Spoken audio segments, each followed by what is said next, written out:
Okey, program pada pagi ini akan dimulakan sebentar saja lagi. Mohon jasa baik tuan-puan untuk pastikan mikrofon anda berada dalam keadaan mood senyap ataupun mood mute. Okey, Bismillahirrahmanirrahim. Assalamualaikum warahmatullahi wabarakatuh. Selamat sejahtera dan salam perpaduan.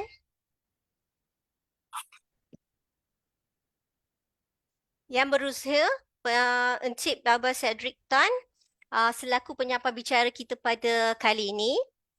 Saya Fadliatun binti Azmi, mewakili Jabatan Muzium Malaysia, menerusi Muzium Tekstil Negara, ingin mengucapkan terima kasih dan mengalu-alukan kehadiran tuan-tuan, puan-puan dan pelayar dalam talian yang mengikuti program bicara Muzium, anjuran Muzium Tekstil Negara pada hari ini melalui aplikasi Zoom dan FB Live Muzium Tekstil Negara. Sekali lagi saya ucapkan ribuan terima kasih dan selamat datang.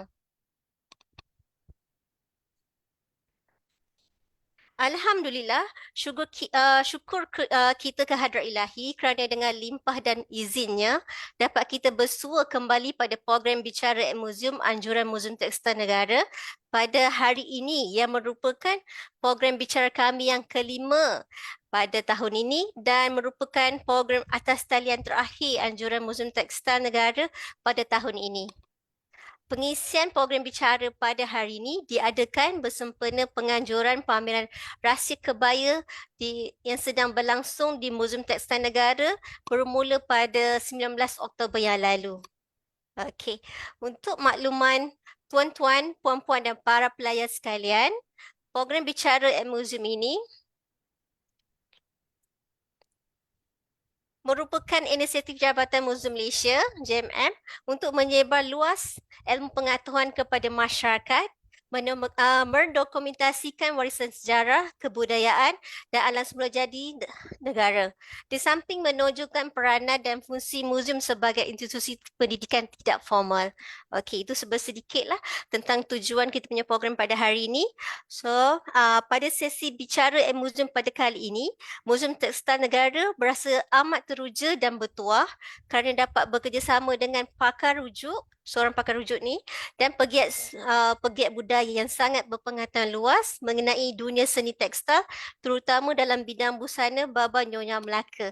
So, minggu lepas, kalau mungkin ada tuan-tuan dan puan-puan yang mengikuti kami dalam program bicara minggu lepas, kita mengetengahkan topik kebaya setengah tiang daripada Negeri Sembilan. So pada hari ini kita lebih fokus ataupun mengetengahkan tentang kebaya Baba Nyonya lah. Okey. Baiklah. Baiklah, sebelum memulakan sesi pagi ini, apa tu nama dia?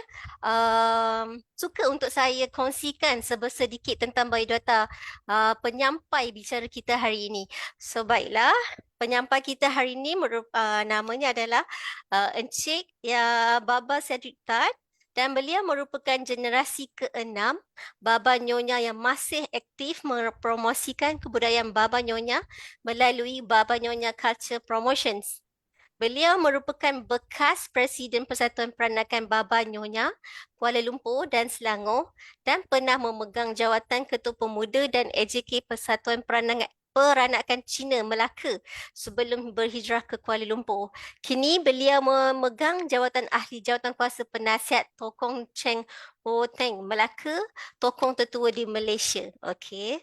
Maka seterusnya, beliau merupakan jururunding kebudayaan untuk buku The Nyonya Kebaya yang ditulis oleh Mendiang Tun Endon Mahmud dan menerajui aktiviti perkahwinan tradisional Baba Nyonya di Malaysia dan Singapura, khasnya di Muzium Kebangsaan Singapura dan Muzium Peranakan di Singapura pada dekad 1990-an.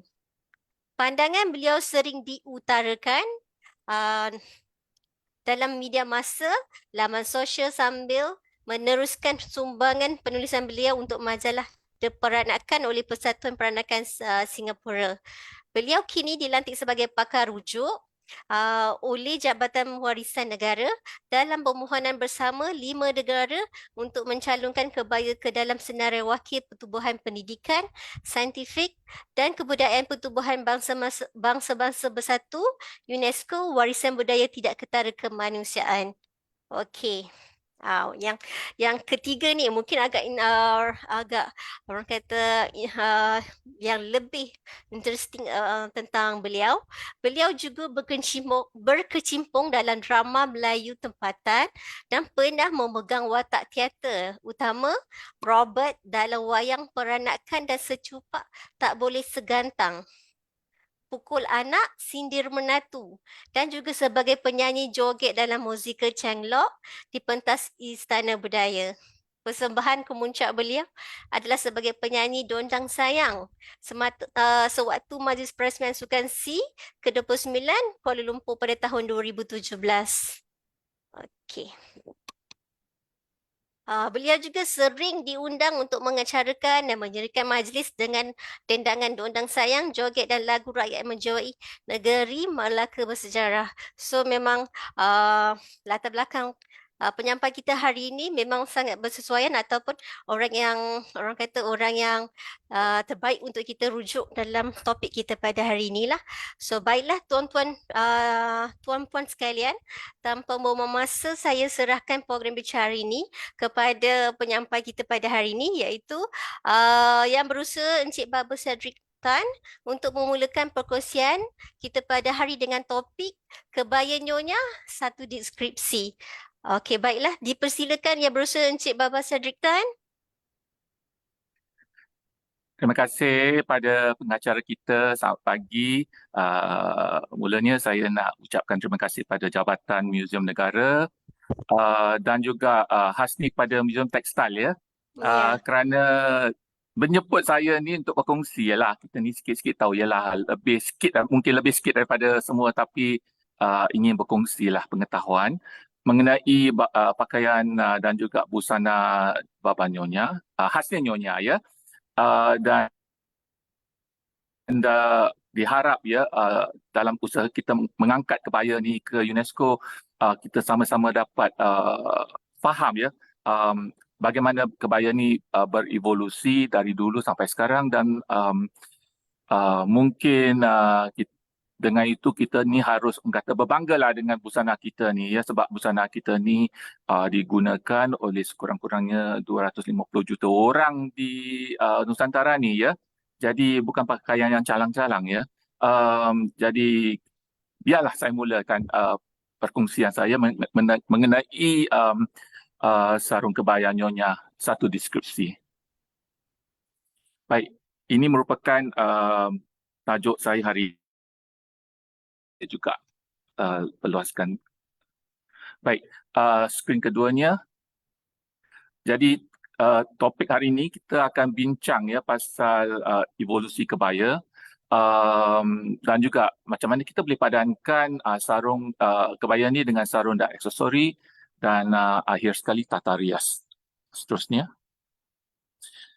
Jadi saya nak berkongsilah apa yang telah saya lakukan untuk tahun-tahun yang dahulu ya. Saya mula minat dalam busana ni sejak saya mula bekerja. Sebenarnya di bangku sekolah sudah jinak-jinak ya, tapi peluang untuk saya menonjolkan busana Nyonya ni mula-mula pada sebenarnya tahun 92 ya, sewaktu convention Baba ke-5, kecil-kecil sikit tapi dah agak mengata dah timba ilmu dari sana. Tiba convention Baba ke-8 di Melaka pada tahun 1995, maka diperluaskan dan juga meliputi busana Baba. Seterusnya. Dan kemasan untuk kita menonjolkan kebaya Nyonya ini ialah sewaktu Nur Mahmud menerajui promosi Nyonya kebaya. Sebab kebaya Nyonya ni merupakan satu pakaian yang mendiang ni pakai. Jadi dia menggempalai lah projek promosikan untuk mengembalikan kebaya Nyonya ini sebagai satu pakaian ikonik untuk rakyat Malaysia. Dan ini berlaku pada tahun 2003. Seterusnya, lepas tu diikuti oleh simposium, ya, simposium Nyonya Kebaya yang kita anjurkan di galeri Balai Seni Lukis Kuala Lumpur, ya. Jadi ini merupakan model-model dan juga pakaian yang saya tunjukkan waktu peragaan itu sewaktu simposium. Jadi bila saya berbincang pasal pakaian, maka keluarlah model satu-satu ni dan mereka tunjuk dan mereka modelkan busana pakaian Nyonya ni.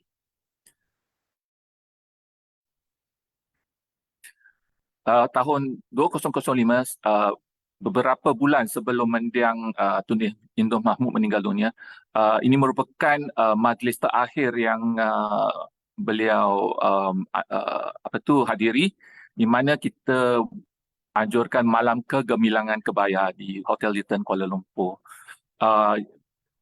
Masa tu malam ni dianjurkan oleh TV3, ya, dan mendapat sokongan dan juga tontonan yang ramai. Seterusnya, dalam tahun 2011 kita ada buat satu peragaan evolusi kebaya juga di di tingkat atas di muzium di Balai Sailendra. Seterusnya, dan bulan lepas saya berpeluang untuk kali ini untuk projek kisah kebaya yang Pelancongan Melaka dan juga JKKM Melaka, ya. Dalam tu kita dapat memperagakan pakaian busana Baba Nyonya. Nyonya. So, tetamu khas kita khasnya kepada Topuan, ya. Tuan yang terutama negeri Melaka ni. Jadi dapatlah saya menunjukkan evolusi busana Nyonya. Baik, seterusnya.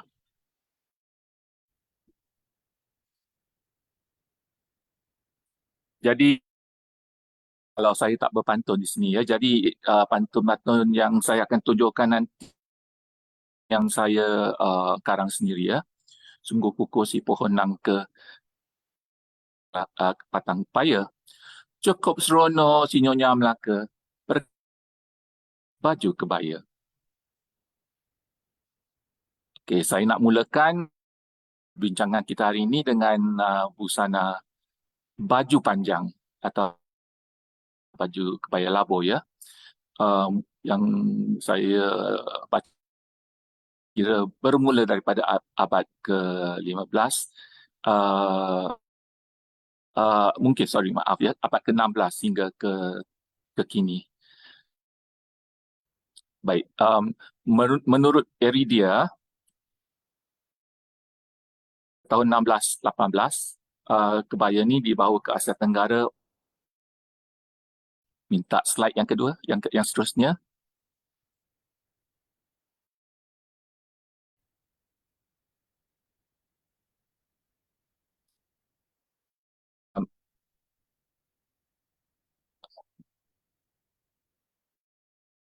Sultan Brunel pada tahun 1866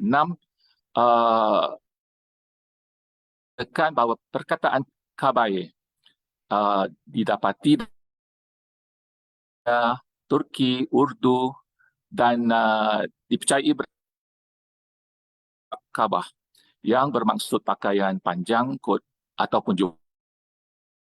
Jadi ini merupakan penyelidikan awal, ya, dan seterusnya lakaran Spielberg ketika menemui Raja Vimala Dharma Surya terletak di Ceylon, ya, nama dulu Ceylon, sekarang dulu Sri Lanka. Slide yang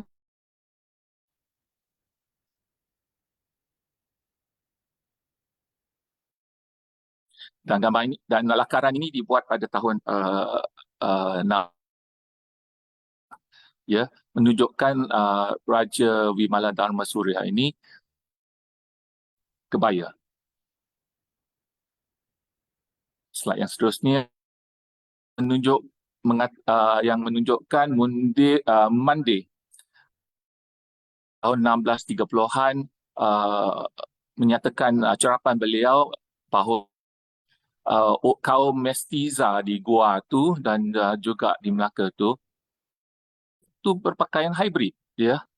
Hybrid ya. Kenapa? Jadi dalam buku beliau dalam tahun 2014 di kita di Asia Tenggara dan juga di Asia Selatan hanya memakai bawah dan atas tu tanpa berpakaian sebelum kedatangan Islam. Jadi apa kan ialah baju, iaitu pakaian atas tu mempunyai akar umbinya dalam kedatangan Islam. Ya, dan dengan kedatangan Islam tu maka baju ni dikatakan dipadankan dengan kain bawat dan yang sebenarnya bukan cara yang biasa di kawasan ni. Maksud tu dulu tu mungkin mereka tu tak pakai yang atas. Ya. Tapi bila kedatangan Islam tu dah mula. Seterusnya, jadi pelayaran beliau dalam tahun 1420-an ada pernah menurut pemerhatiannya bahawa perempuan di sana ada memakai, manakala di Melaka pula mereka pakai jubah yang pendek yang berwarna, di bahagian bawahnya dibungkus kain putih ya. Dan pada kebaya ni menggantikan baju sebagai pakaian pilihan ya, kain yang nipis yang selalu dipakai sebelum tu ya, kain chings itu merupakan kain yang berbunga dari India, dari bahagian India. um, Baju pendek ni, kalau jadi apa yang berlaku ialah baju tu sebenarnya sekarang panjang ya, baju panjang chings, dan kalau yang baju pendek tu mereka pakai yang baju pendek tu digunakan hanya oleh hamba abdi. Jadi masa tu dah nampak kelas ya. Kalau baju panjang, kalau baju panjang tu maksudnya orang berada dan yang pendek tu yang hamba abdi. Jadi dalam abad ke-17 dalam kamus Belanda tu perkataan kabaj atau kabajen mula dimasukkan ya ke dalam kamus Belanda. Mula-mula maksudnya merupakan pakaian atau jubah yang digunakan oleh lelaki dan wanita. Bila masuk ke ujung abad ke-19 pula, ianya merujuk pada pakaian pendek yang digunakan oleh wanita tempatan ya, dan wanita baju pendek ni semuanya berendah. Dan pada tahun 1697 ada juga cerita-cerita mengenai kebaya, contohnya bagi Newsgen, hamba abdi yang bebas ya, berasal dari Makassar, telah meninggalkan 4 keping kebaya perempuan yang berharga 16 gilder sewaktu beliau meninggal dunia. Jadi kebaya ni dah memang wujud, ya, perkataan kebaya ni dah memang wujud pada waktu tu. Abad ke-19 pula didapati baju panjang ni mempunyai potongan yang sama dengan contoh pakaian chings ya, yang digunakan oleh wanita Nusantara. Jadi masa tu dah nampak ada pesak dia, kekek dia yang pesak dia di depan dan kekeknya di ketiaknya semua tu diperbuat daripada kain yang sama, dan depan belakang tu sebenarnya satu kain yang panjang dilipat dua ya, dan pesaknya dipasang di bahagian depan. Jadi dikatakan bahawa kain chings ini yang berasal dari India merupakan kelas atasan ya untuk kedua-dua semada tempatan atau bukan juga tempatan. Jadi kita lihat ya pada evolusi jenis kain yang digunakan pada baju panjang ni, kain fabrik yang awal ya, khasnya batik kapas yang bercap komersial ya, banyak dibuat masa tu di kawasan pesisir di Jawa ya, dan banyaknya diekspor melalui Singapura ke negeri-negeri Selat, uh, khas untuk komuniti peranakan Cina atau juga orang-orang Nyonya, tapi tak semestinya hanya meliputi kaum peranakan Cina ya, sebab ada juga gambar yang menunjukkan bahawa juga ada pakai ya. Jadi warna-warna yang digunakan pada kain ini banyak digunakannya warna asli ya. Contohnya mengkudu yang memberi corak warna merah ya, macam terakota. Um, Lepas tu warna biru yang berasal dari nila, atau kalau nak buat hitam tu dia campurkan kedua-dua mengkudu dengan nila. Seterusnya, lagi satu jenis kain merupakan kain tenun ya. Kain tenun yang kita di orang Nyonya Melaka ni, kita ada nama khas untuk kain tenun ni. Kita panggilnya kain cele ya. Yang berasal dari Makassar ke atau Sumatera, India ya, atau Myanmar. Banyak ya, banyak ni kita pakai waktu tu khasnya pada ujung abad ke-19 dan masuk awal abad ke-20-an. Baik, mari kita tengok pola ya, pola potongan baju panjang. Jadi kain bahagian depan hingga ke belakang merupakan satu kain yang panjang, dibelah pada bahagian tengkuk dan memanjang ke depan ya, jadi berbelah di depan dan ada pesaknya di belah depan bahagian lapik ke depan, dan yang bahagian merah tu merupakan orang kata lining ya, lining kapas yang kita sambung dari bahagian pertengahan, mungkin dari bahagian perut ke sampai ke tengkuk, lepas tu ke belah yang satu lagi. Kenapa kita nak letak lining ni? Sebab sungguh pun pakaian itu kapas. Tapi kalau selalu kita cocok keroncang dia ke dalam baju ni, nanti berlubang ya. Jadi kain lining ni untuk memperkuatkan bahagian yang kita cocok dengan keroncang tu ya. Jadi tak senang koyak. Jadi ciri-ciri lain termasuknya kekek ya, kekek yang bahagian 3 persegi di ketiak tu.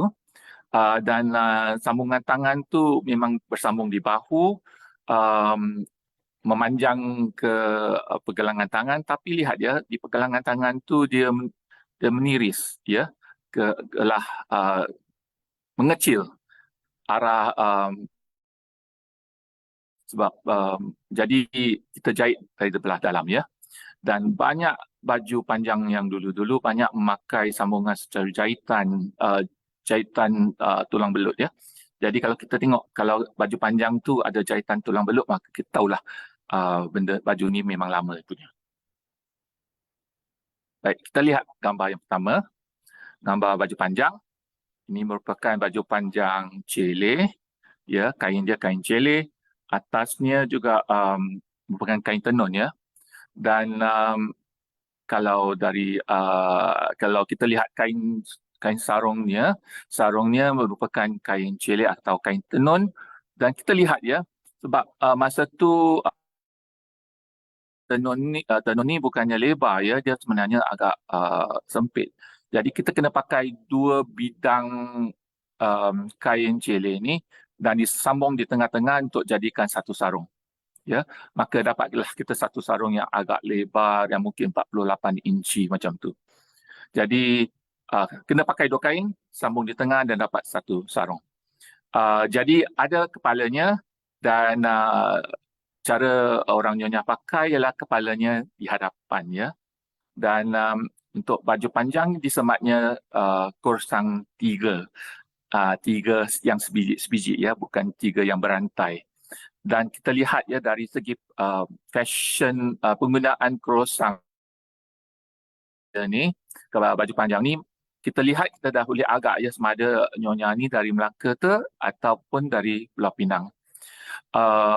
Kalau macam dalam gambar ni yang ada 2 bulat dan satu yang tengah-tengah tu berlainan tu, maka itu lebih pada cara pemakaian Nyonya di selatan ya, Melaka atau Singapura, mungkin juga di Kuching. Dan kasut kasut seret ya yang awal yang digunakan oleh kaum nyonya kita ni merupakan kasut beridong. Ya, ada orang panggil ni kasut tongkang. Ya, sebab depannya tu ada macam kata hidung penyek macam tu ya. Jadi kita panggil kasut ni kasut beridong. Baik, gambar seterusnya. Kita pernah lihat ya croissant semacam ni yang digunakan bila kita kenakan baju panjang. Croissant ni banyak namanya, tapi asalnya ya, bentuk yang asalnya, yang khasnya yang atas tu namanya curacao atau dalam bahasa kita ni hati. Ya, curacao tu perkataan Portugis yang bermaksud hati. Ya, dan timbul dari perkataan curacao Portugis ni maka kita dapat perkataan croissant. Ya, croissant. Ya, jadi bagi orang Melaka ni kalau kita panggil croissant serong sebab dia ni menyerong ke tepi ya, khasnya menyerong ke ada dua croissant yang bulat ya.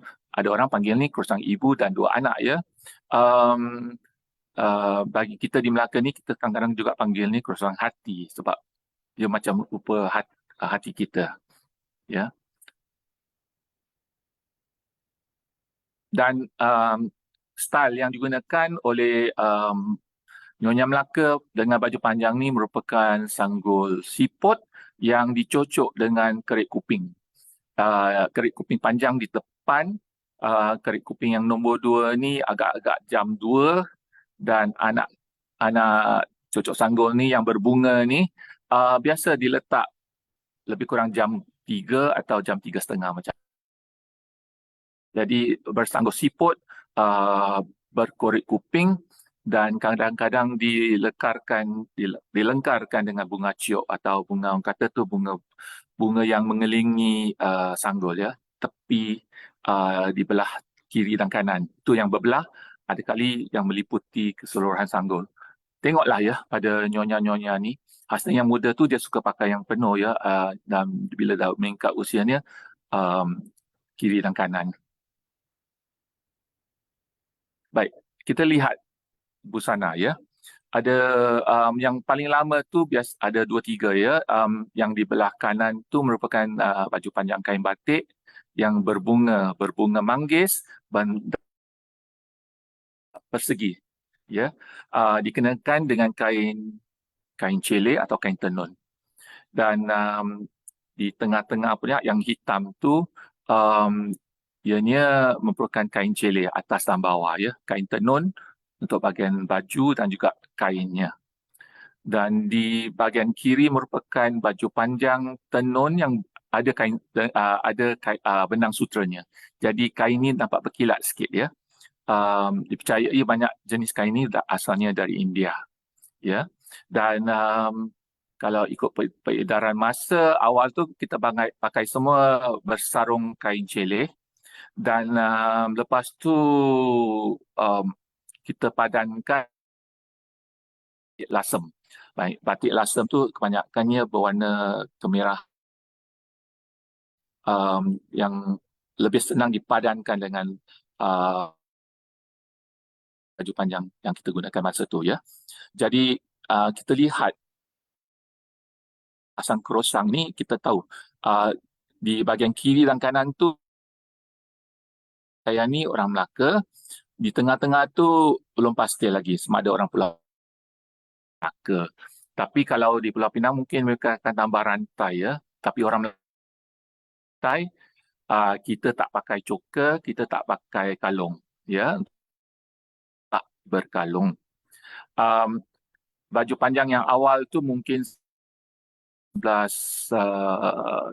19, 20-an kadang nak baju, tapi dah lepas 19-20-an kebanyakannya dah pakai yang di dalam ya.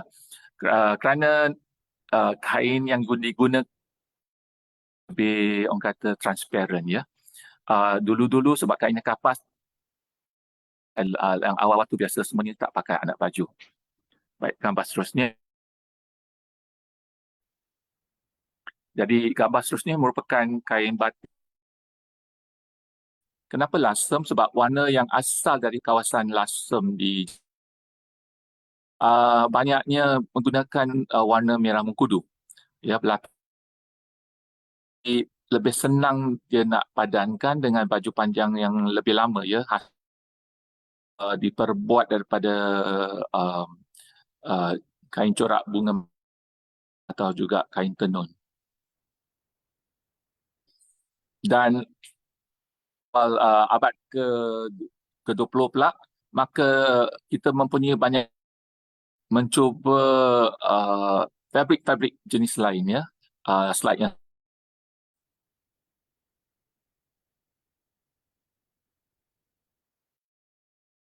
Jadi kita dapat tengok pelbagai jenis kain yang mula dipakai, ya, atau dipotong untuk dijajakan baju panjang. Dari kiri itu merupakan kain damas, ya, kain cheat, namanya cheat, ya, kain cheat dari negara China, atau juga kadang-kadang nampak macam brocade, ya.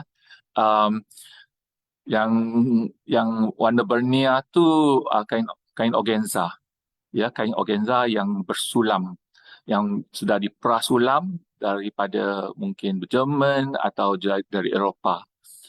Yang ketiga tu merupakan kain kasa yang bercetak, yang ini mempunyai inspirasi Victorian, ya, Victoria.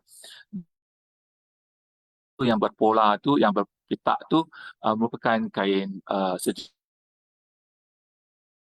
Chile, tapi yang menggunakan benang, ya. Jadi kita lihat maka pakaian Nyonya sekarang lepas 20-an tu dah menjadi lebih orang kata, ya, dan pakaian lebih orang kata lebih ringan, tak macam kain kapas, bunga manggis atau juga kain tenun.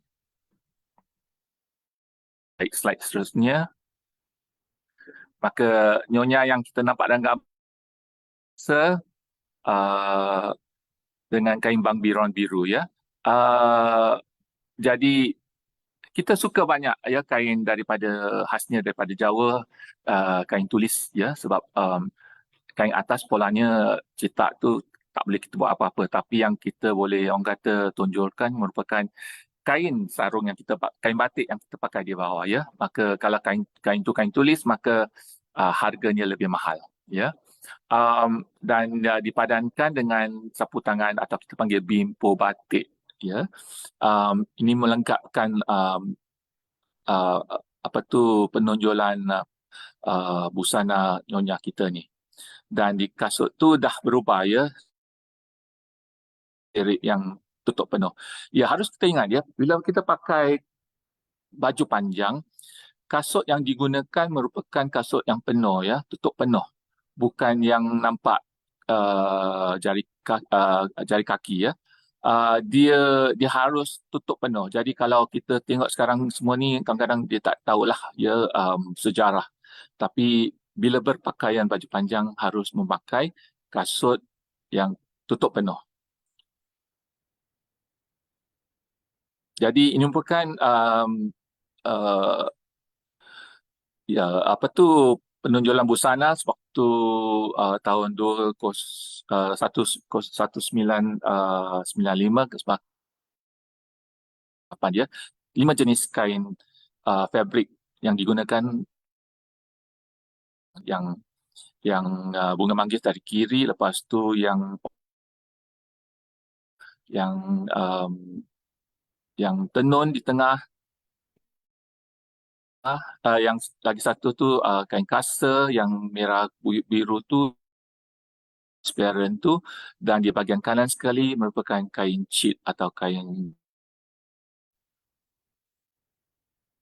Dan kita lihat, ya, dari dah masuk kain yang berwarna-warni ni, maka kain sarungnya juga, ya. Jadi dipadankan warna dengan warna, ya. Jadi peralihan ni, maka di Jawa tu mereka dah sintetik, ya. Jadi dengan penggunaan warna sintetik ni, maka kita dapat cukup berwarna-warni dan juga mempunyai khas untuk penggunaan kita ni, kita banyak pakai buketan atau apa tu, ikatan bunga. Jadi nama tu nama buketan ya.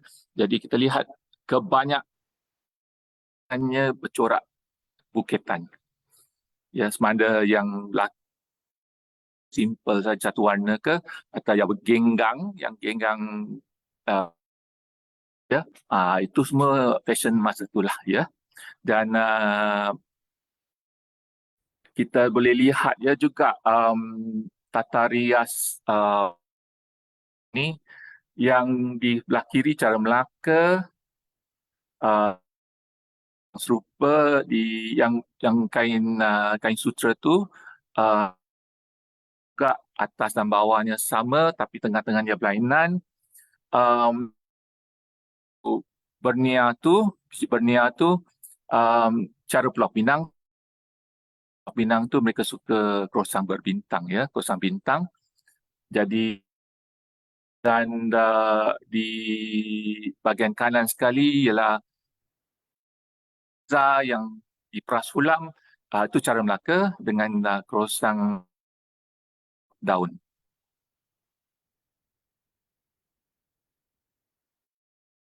Kita tengok krosang-krosang pula ya. Ini memang nah, orang kata cuci mata lah ya. Jadi yang di belah kiri ke atas bawah bulat atau sama dan tengah-tengahnya berlainan. Di belah kanan pula lebih pada cara Pulau Pinang, ibu dan anak dia, dan banyak jenis bentuk kerosang bintang. Gambar seterusnya, saya nak memperkenalkan rupa bentuk ya krosang yang sebiji-sebiji ni. Jadi kita tengok ya, rupa dia macam titisan air ni yang belah kiri atas tu. Krosang baju panjang orang Melaka. Juga untuk yang di bawah yang merupakan orang kata uh, buah citron jari ya, atau lemon finger, finger lemon ya, nampak di bawah tu dia merupakan macam jari, orang kata jari Buddha, dan bentuk ni bawah ni macam berjari ya. Jadi kita biasa gunakannya untuk krosang sebiji di tengah. Juga kedua-dua krosang di tengah tu cara Melaka. Yang di belah kanan atas tu juga cara Melaka yang bentuk daun, manakala yang yang bintang tu dari Pulau Pinang. Baik, kita terus ke Cit ya, atau di Pulau Pinang dipanggilnya Bokuntio. Kain ni tengok, kalau mungkin di Pulau Pinang ya mungkin lain cara penggunaannya, di Melaka juga cara penggunaannya agak berbeza ya. Kita tengok gambar seterusnya. Kalau di bahagian kiri tu kain ini pernah dipadankan dengan kain batik lasem dan digunakan dengan sanggul kemantin atau sanggul pengantin Melaka, dan digunakan orang kata sangkut bahu, iaitu sapu tangan berbentuk tiga persegi yang asasnya kain jong disulam dengan manik-manik. Ini biasa digunakan oleh pengantin ya, waktu majlis hari ketiga ya, atau mungkin hari kedua. Di tengah-tengah tu ialah cara orang Pulau Pinang yang bukit dan juga berpakaian apa tu dengan sanggulnya di atas ya, dan tengok ya krosang dan juga rantai yang ya. Yang ini menggunakan kain damas dan bukit, dan di bahagian yang ini dikenal bokunsa ya, potongannya baju. Tapi yang lagi menarik ialah pakaian pengantin kanan tu, dia mempunyai potongan tapi disulam ya, dibuat dengan kain sutera dan di tepiannya semua digunakannya bulu arnab ya. Ini digunakan oleh pengantin perempuan semasa waktu hari ketiga ya. Dia lihat dadanya penuh dengan kerongsang dan juga rantai. Ini merupakan orang kata adaptasi ya, adaptasi digunakan oleh pengantin perempuan khasnya di Pulau Pinang. Lebih simple, lebih direct lagi ya. Baik. Baju panjang ni juga kita nampak ya dalam komuniti peranakan lain-lain yang di Melaka ya, khasnya kaum komuniti Cetang di Melaka. Jadi wanita ceti tu yang duduk, yang ada sanggulnya super macam sanggul nyonya, sanggul siput dengan cucuk. Dan bagi kaum Portugis, mereka sanggul yang bukan berbentuk kerik kuping, tapi lebih pada ya, dan dicocoknya pada konde dia di kepala. Ya, perhatikan dan juga saya diberitahu ya oleh orang-orang tua kita ni, baju panjang yang digunakan, baju panjang komprido ya, yang digunakan oleh ni, dia lebih pendek, dia lebih singkat, tak sampai dia lebih ke atas, dan kita selalu panggil Serani Mama Serani ya, cara pakaian Mama Serani. Dan juga bagi orang Melayu juga kita nampak ya baju panjang ni memang pada menjadi fashion ya, dan dapat kita perhatikan dalam kerabat-kerabat diraja, khasnya di belah kiri kerabat Raja Perak, Sultanah Khatijah dari Johor. Sang serong dia, sang serong baginda, dan digunakan mahkota negeri Johor. Baik. Ya. Jadi kita tahu ya, lepas masuk abad ke Nyonya mulai pakai orang kata anak baju di dalam. Fashion menggunakan anak baju di dalam ni biasanya sering ya kita lihat nyonya-nyonya ni bertandang ke rumah orang, jadi dia tak nak pakai yang baju yang di luar. Baju panjang tu digunakannya anak bajunya di rumah dan mereka boleh buat kerja celoteh ke atau bermain ceki ke ya. Jadi ilham untuk baju rumah timbul ya. Jadi ada baju rumah yang tak ada berkollar, ada yang hanya macam ikut potongan leher serupa macam baju Kedah, tapi berdepan, dan ada juga yang jenis orang kata yang ada collar. Ada berenda atau tidak, itu terpulang kepada pemakai. Gambar seterusnya, jenis-jenis rumah ya. Jadi yang kain kapas punya merupakan yang kedua dari kiri. Yang kedua dari kiri tu ada juga di rendah pada tepiannya, dan di juga yang kedua dari kanan tu dibuat daripada kain organza, prasulam organza. Jadi baju panjang tu dan digunakan dan boleh digunakan untuk keramaian ya, di rumah. Oleh kerana baju organza ni orang kata, maka terpaksa mereka pakai anak baju di dalam ya.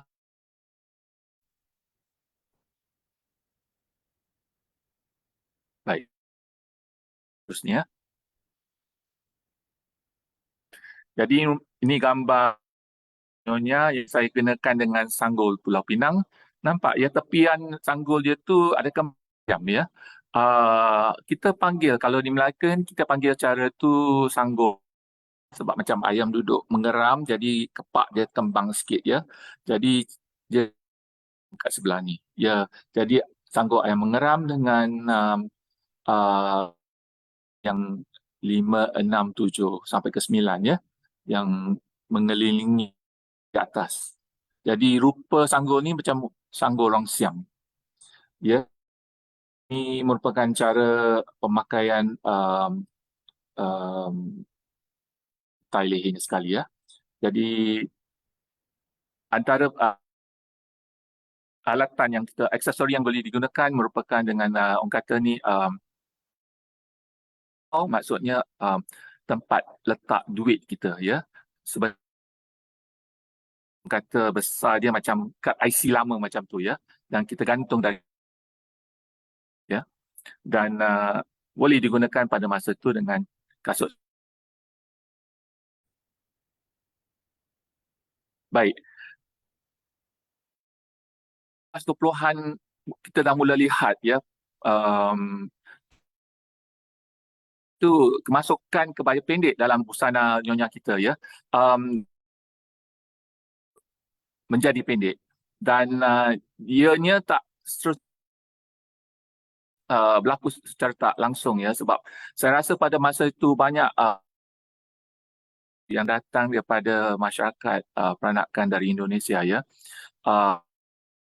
1910 di mana kaum peranakan dibenarkan memakai berenda ya, yang menunjukkan darjat mereka tu naik, darjat mereka tu dinaikkan ya, hampir serupa dengan um, Indo-Belanda di sana ya, yang juga berpakaian itu orang Indo Belanda yang tinggal di sana tu, kerana cuaca di Nusantara ni cukup panas ya, tak boleh pakai gaun. Kalau pakai gaun memang berpeluh-peluh ya. Jadi mereka suka pakai kebaya, dan kebaya yang mereka pakai itu kainnya memang kain mahal, putih dan banyak berendah. Jadi bila kaum peranakan mulai orang kata mimik ya pakaian kebaya Belanda ni, maka banyak kain rendah yang digunakan pada bahagian kebaya ni, di tepian kebaya ni. Jadi terlihat ya di bahagian dunia kita ni, maka kebaya berendah mula masuk dalam busana kita. Dan kebaya pendek yang awal ya, yang dapat kita perhatikan pada masa tu ya, banyak kain berendah khasnya yang dalamannya bergerigi ya, di luar tu mungkin lurus ke atau berbiku ke, tapi bahagian dalam yang disambungkan dengan fabrik baju tu memang bergerigi ya. Itu merupakan kain kebaya rendah, dan dipadankan dengan kain pekalungan sarung pekalungan yang sepadan dan berwarna-warni. Baik, kita lihat pola potongan kebaya pula. Jadi ada 2 atau 3 jenis, tapi saya cuma orang kata kumpulkan dan letakkan dalam 2 kumpulan. Yang belah kanan tu rupa dia lebih kurang macam baju panjang ya. Ada, kita katakan, pesaknya ya, yang biasa potongan jenis ini kita gunakan untuk wanita yang mungkin ada bentuk badan ya, yang lebih orang kata yang ada orang kata macam Coca-Cola sikit lah buat badan dia. Jadi pola potongan ni dapat ikut bentuk badan mereka ya. Dan yang belah kiri pula lebih pada yang tak berisi ya. Jadi uh, yang di belah kiri tu, maka kain tu dipotong ya, tanpa pesak di depan ya. Kebaya nyonya ni dia dorong ya, rupa dia macam A kat depan dia, khasnya di bawah. Lepas bila dia buka ke bawah tu, dia rupa macam A ya, potongannya menyeimbang. Baik, kita lihat ya. berbaju kebaya rendah dan bergelang kaki. Kalau anak perempuan muda, anak dara,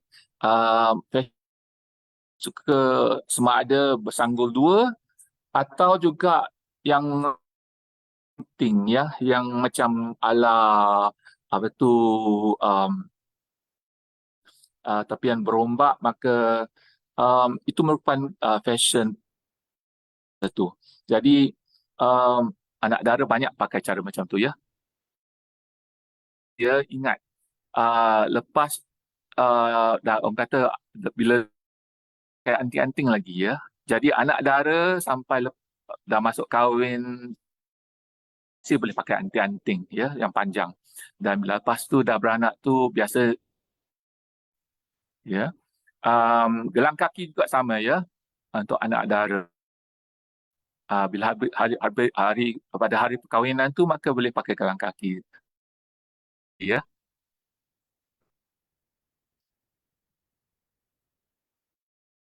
Jadi gelang kaki dan juga anting-anting digunakan oleh anak dara. Baik, kita tengok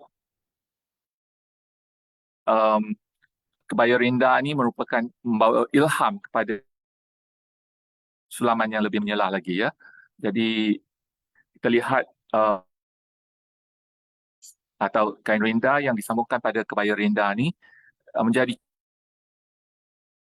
pola kebaya sulam. Yang nampak bunga semua tu bunga ros yang di kebaya yang belah kanan tu semua ni disulam ya, bukan. Baik, gambar seterusnya kita tengok berendah ya. Jadi banyak pakaian menggunakan kain lace atau juga potongan bunga lace yang disambung rawang dan dijadikan kebaya ya. Tengah tu merupakan yang klasik ya, yang biasa kita lihat dan sebenarnya merupakan bunga yang dipotong ya, dan kemudian dia disambung dari lace dan diaplik kepada baju kebaya ya. Ya, kaum peranakan tu bila dia mimik orang Belanda, perempuan Belanda atau juga perempuan Indo-Belanda di sana, mereka mula-mula terpaksa mula dengan kebaya berenda yang putih ini digemari oleh orang-orang Belanda di sana, dan tapi bagi orang peranakan ni warna putih ni berkabung ya. Khasnya di Indonesia berkabung dia pakai warna putih keseluruhannya. Maka pada cuba ikut bila mereka diberi peluang ya untuk dinaik seperti orang Belanda masa tu, jadi mimik ya pakaian orang Belanda yang putih dan lepas tu mereka tambahlah sikit warna pada, dan nampak ya berlatarkan putih tu ada juga sikit warna-warni. Jadi taklah jadi orang kata seputih. And of course lepas tu bila kain data je dah menjadi peluang mereka untuk menggunakan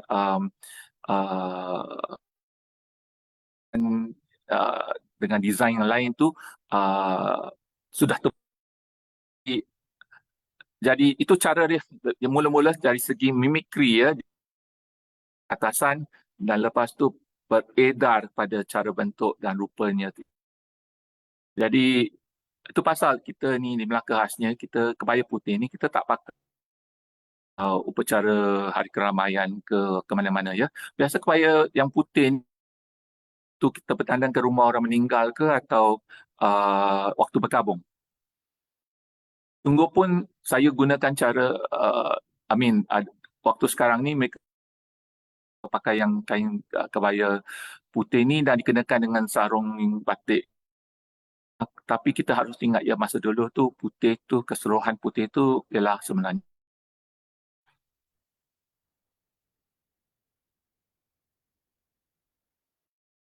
Bila masuk baju kebaya pula, khasnya kebaya pendek ni, kita tak boleh pakai yang macam baju panjang. Kerana kurang baju panjang tu memang berat ya. Kalau kita kena koyak kain dia. Sebab kainnya rata-ratanya kain kain nipis dan kalau kita kenakan dengan kerosang yang besar, ni akan jadi besar ya. Maka kita terpaksa olah uh, yang lebih ringan dan juga lebih senang digunakan. Maka ni timbullah kerosang tiga yang berantai ya, dan lebih ringan ya. Dan masa tu banyak kerosang yang besar-besar dulu-dulu tu yang dari sebiji yang besar tu dia bikinlah tiga kerosang yang lebih berantai ya. Jadi banyak yang kerosang lama tu telah orang kata diubah suai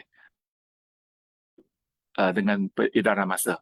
Jadi masa ni kerosang menjadi aksesori yang penting khasnya untuk kebaya pendek. Teruskan.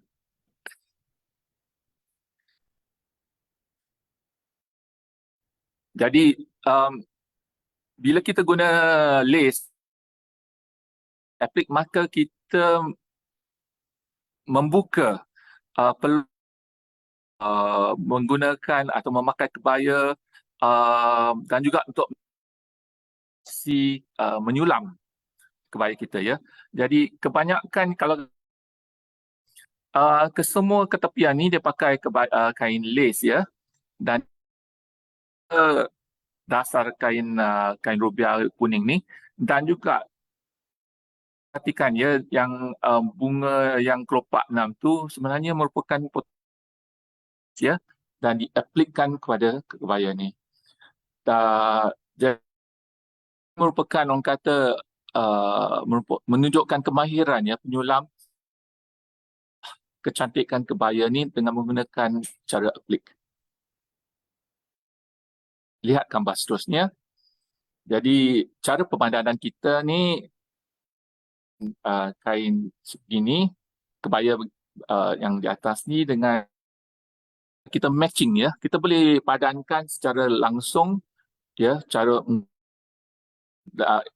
kita lihat gambar ni, orang kata ni gambar matching lah ya.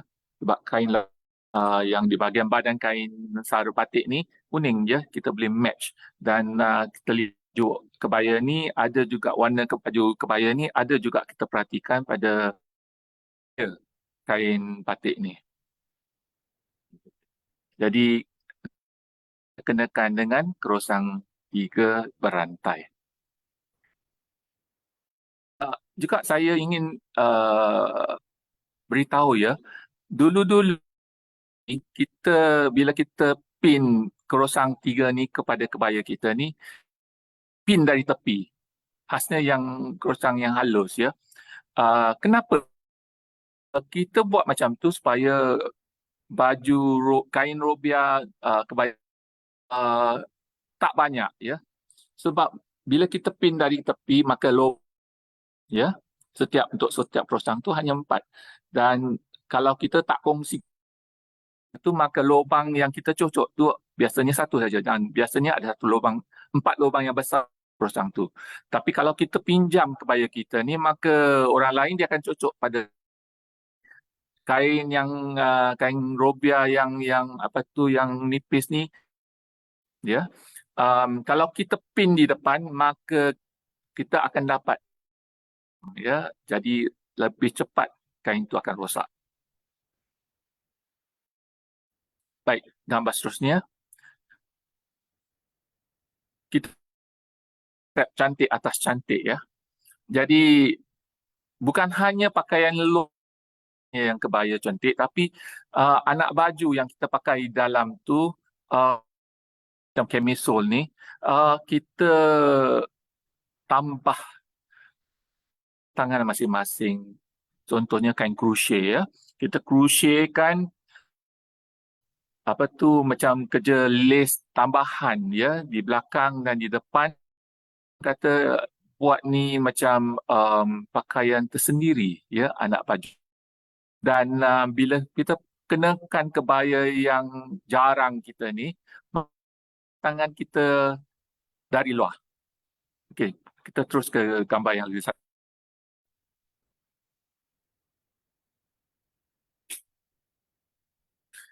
Kebaya ni dikenakan pada uh, di atas yang digunakan ya. Jadi konsep cantik, maka nampak kedua dua kecantikan kebaya baju kecil atau anak baju ni ya yang menyelah jadi hasil kerja tangan pemakai ni. Baik, seterusnya kebaya biku. Jadi uh, bila masuk zaman kebaya renda ni, maka kebaya biku yang biasa digunakan oleh nyonya pada masa yang lain ya. Jadi kenapa kebaya biku? Sebab tepian kebaya ni semua hanya berbiku, berombak kita panggil ya, dipukul ombak. Jadi semua ombak-ombak yang tepian kain ni, maka baju kebaya ni maka dinamakannya ya. Dan kebaya biku ni sehingga sampai tempoh mak saya, maka mereka gemar pakai kebaya biku kerana mereka rasa biku itu merupakan salah satu petanda. Kenapa? Sebab bagi mereka yang dilahirkan pada tahun 19 awal-awal abad ke-20-an ni, mereka dah tempuhi zaman ekonomi, zaman Perang Jepun, maka yang mereka kumpulkan yang kaya raya tu semua dah orang kata atau dah jadi miskin, maka mereka ni tak dapat orang kata memakai kebaya yang lebih cantik dan mereka akan kebaya berbiku dan mereka tak biasa pakai yang bersulam banyak-banyak ya. Bagi mereka tu orang kata terlampau banyak bunga. Mereka suka hanya kebaya biku yang bunganya kecil-kecil dan juga menunjuk dari segi ketuk lubang apa tu kerawang yang kecil-kecil di bahagian biku baju tu ya. Jadi kita lihat, maka kita nampak yang khasnya yang hitam putih itu banyak kebaya nyonya ni ya kebaya biku sebab ini merupakan pakaian yang mereka orang kata ya kepada jenis kebaya macam ni. Okey, kita lihat ya pola kain-kain corak-corak kain kain robia yang sering dipilih oleh nyonya ya. Jadi kain daripada England mempunyai banyak desain dan ikut ya kemahiran dan kepandaian dan juga kreativiti penyulam, maka dapatlah kita pelbagai bentuk sulaman biku ya, sama ada just pukul ombak yang simple atau juga yang ada kerawang, khasnya macam yang kain robia yang kuning tu, kerawang je kecil-kecil je ya, cantik dan halus. Baik, gambar yang seterusnya menunjukkan bagaimana kita boleh menggunakan kain robia tu dan kita kenakan dengan biku-biku dan me- membolehkan pemakaian dan mereka nampak orang kata anggun hanya dengan menggunakan corak kain pada baju mereka. Tak payah mereka tambah banyak-banyak sulaman pada baju ni dan masih nampak cantik manis ya. Jadi ini merupakan baju-baju kebaya robia khasnya yang hanya menggunakan jenis yang menggunakan corak kain saja ya, tak disulam banyak bunga ya, hanya gunakan corak pada kain dan hanya ditambah sikit saja biku-biku di tepi ya. Tapi kita mesti perhatikan ya, oleh kerana atasnya agaknya simple ya dari segi penyampaian baju, maka sarung tu mereka lebih utamakan ya. Um, Sarung tu mereka biasa beli dulu dan kemudiannya kita dikenal justru itu kita selalu gelar pakaian ni pakai kebaya, di mana kebaya diberi sarung batik dan bukannya kebaya ya, sarung kebaya.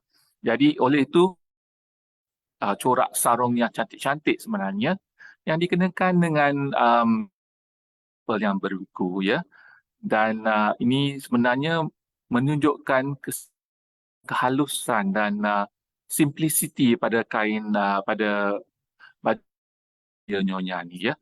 Sungguh pun simple tapi nampak anggun. Baik, kita beredar pada penggunaan kain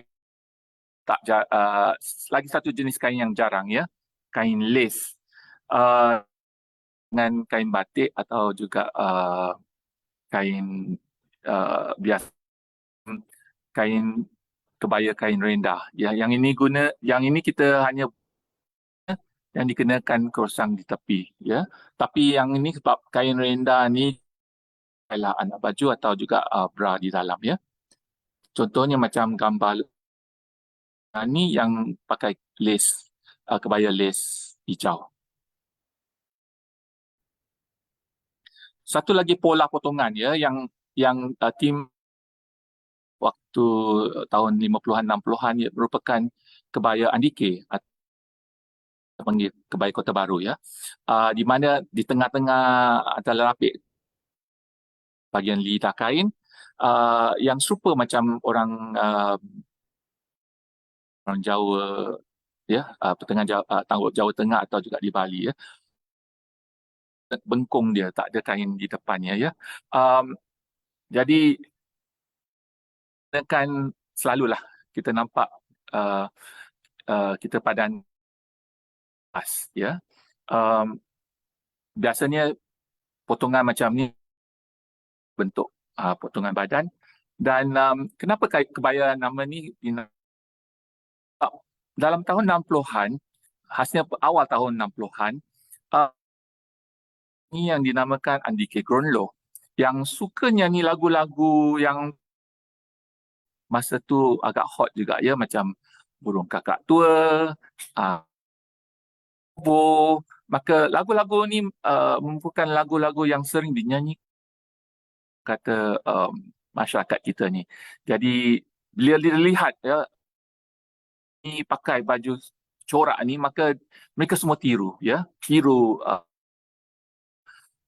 bintang-bintang kita macam kebaya Saloma tu, bila bintang pakai cara potongan macam tu maka semua suka mimik ya. Jadi ni namanya diambil daripada nama Anike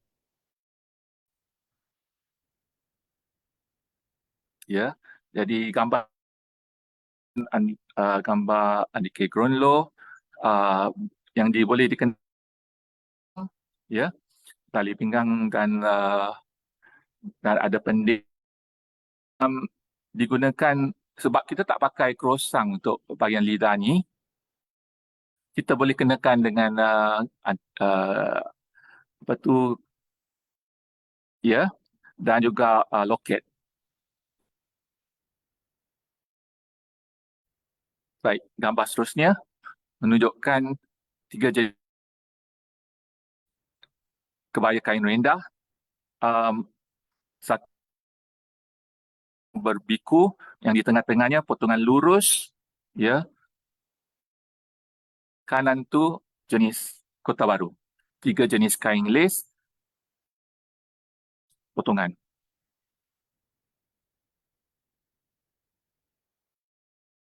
Maka timbullah satu kategori kebaya menjadi lebih menyelah, lebih tambahan sulaman di badan kebaya. macam orang kata ni bunga bertabur ya, cara bentuk dan mula dari pelbagai bentuk sulaman, sama ada yang kecil-kecil atau juga like slide yang seterusnya.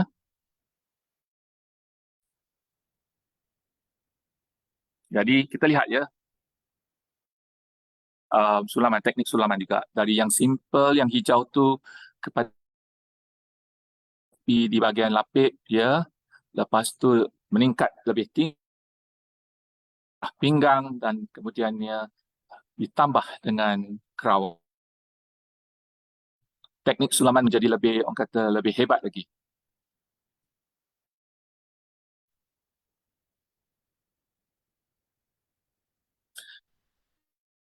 Yang kita nampak sekarang yang merupakan sulaman yang dalaman tanpa kerawang ya.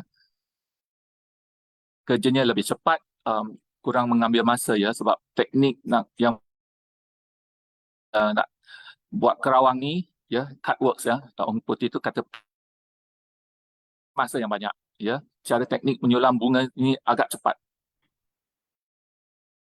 Seterusnya, maka dengan penggunaan pelbagai warna pada kain kebaya, pada baju kebaya ni, gunakan lebih banyak jenis kain batik ya untuk dipadankan. Tapi dalam gambar ni saya padankan kebaya atas dengan kain batik. Kain batik di bawah ni merupakan kain batik kalungan ya, yang dibuatnya ya. Dan mula kita kenakan dengan kain mat. Ada juga aksesori yang saya tampilkan di sini seperti okey. Seterusnya, kerawang.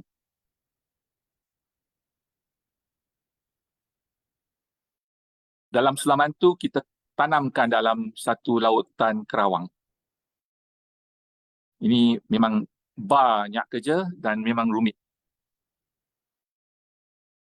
Seterusnya, yang ini corak batu pecah, batu mozaik, corak sarang laba-laba.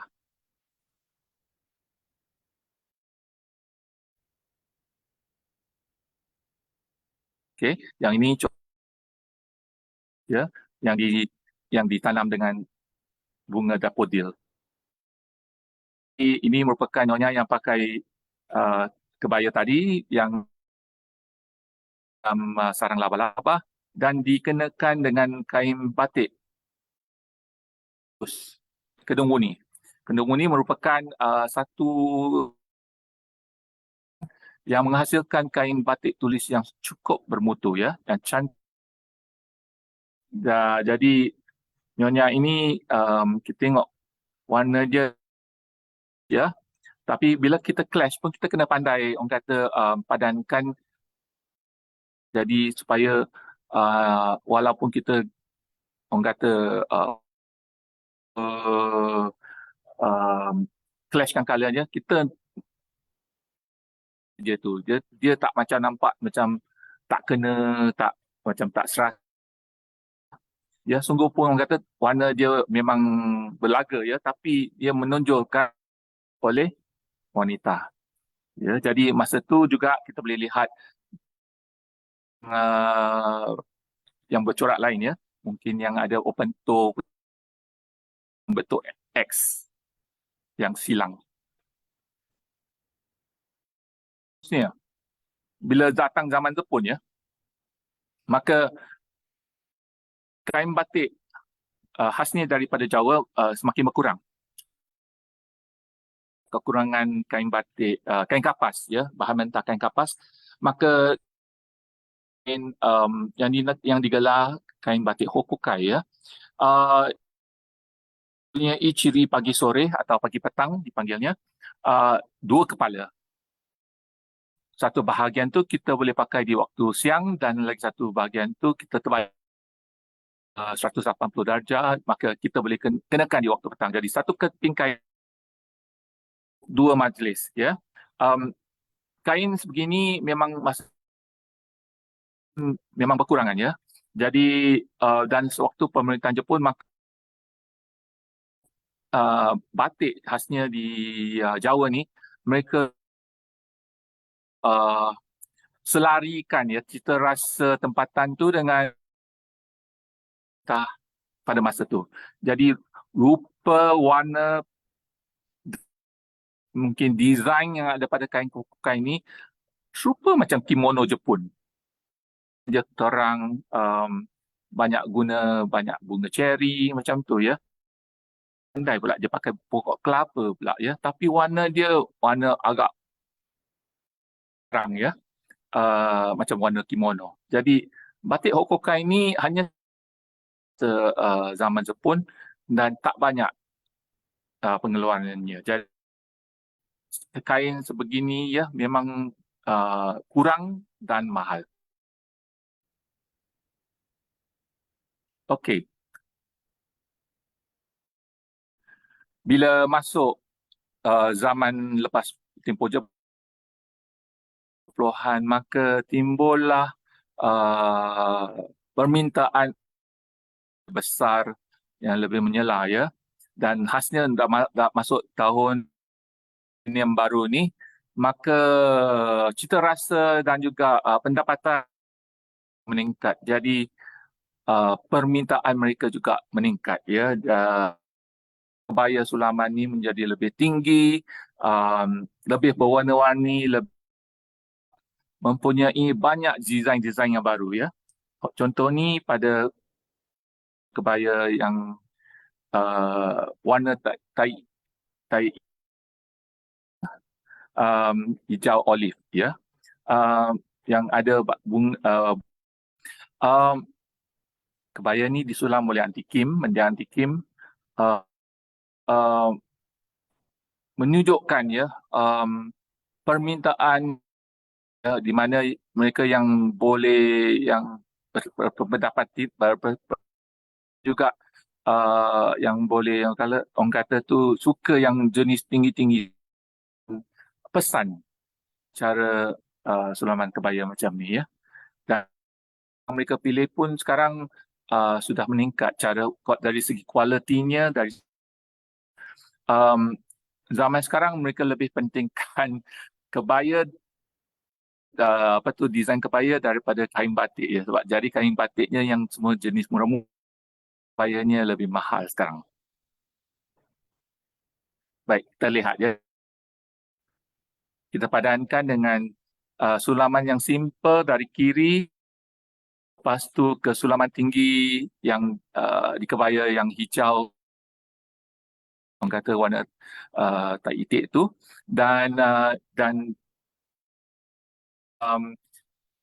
kerawang ya, kebaya kerawang yang juga yang warna purple.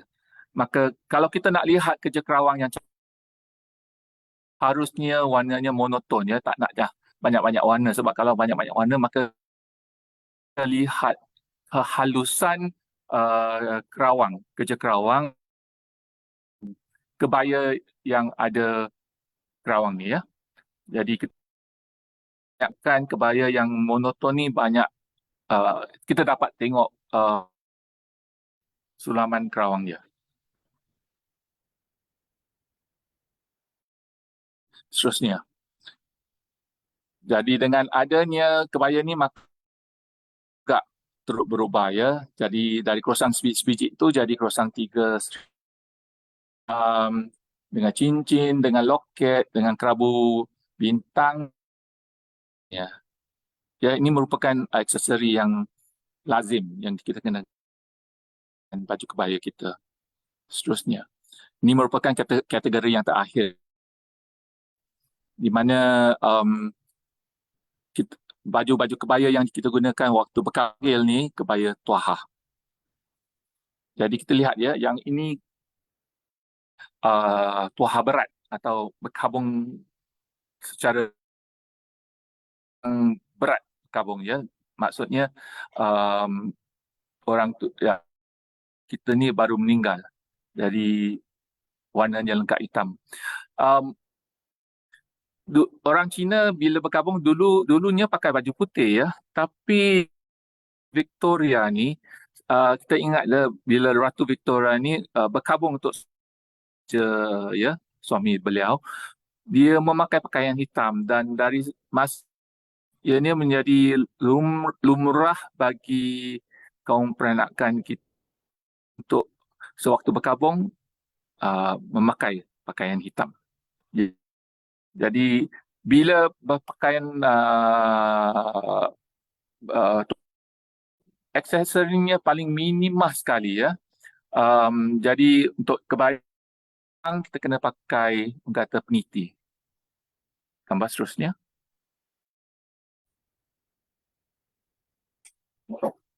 Jadi untuk kebaya yang warna pilihannya memang tak banyak ya.